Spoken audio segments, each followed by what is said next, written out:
സംഖ്യ 12. മിരിയാം ശിക്ഷിക്കപ്പെടുന്നു. മോശയുടെ ഭാര്യയായ പുഷ്യശ്രീയെ പ്രതി മിരിയാമും അഹ്റോനും അവനെതിരെ സംസാരിച്ചു.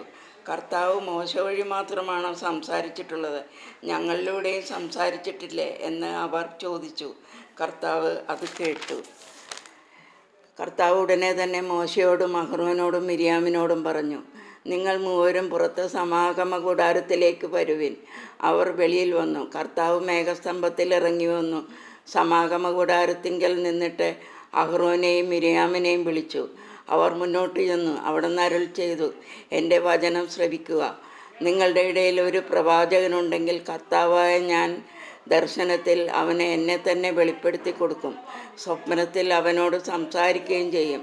എൻ്റെ ദാസനായ മോശയുടെ കാര്യത്തിൽ അങ്ങനെയല്ല. അവന് എൻ്റെ ഭവനത്തിൻ്റെ മുഴുവൻ ചുമതലയും ഏൽപ്പിച്ചിരിക്കുന്നു. അവ്യക്തമായിട്ടല്ല, സ്പഷ്ടമായി മുഖാമുഖം അവനുമായി ഞാൻ സംസാരിക്കുന്നു.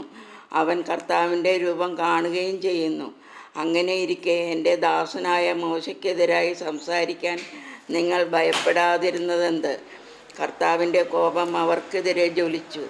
അവിടുന്ന് അവരെ വിട്ടുപോയി. കൂടാരത്തിൻ്റെ മുകളിൽ നിന്ന് മേഘം നീങ്ങിയപ്പോൾ മിരിയാം കുഷ്ഠം പിടിച്ചു, മഞ്ഞ് പോലെ വെളുത്തു.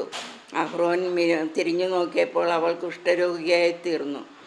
അഹ്റോൻ മോശയോട് പറഞ്ഞു, പ്രഭു, ഞങ്ങൾ ബുദ്ധിഹീനമായിട്ടാണ് പ്രവർത്തിച്ചത്.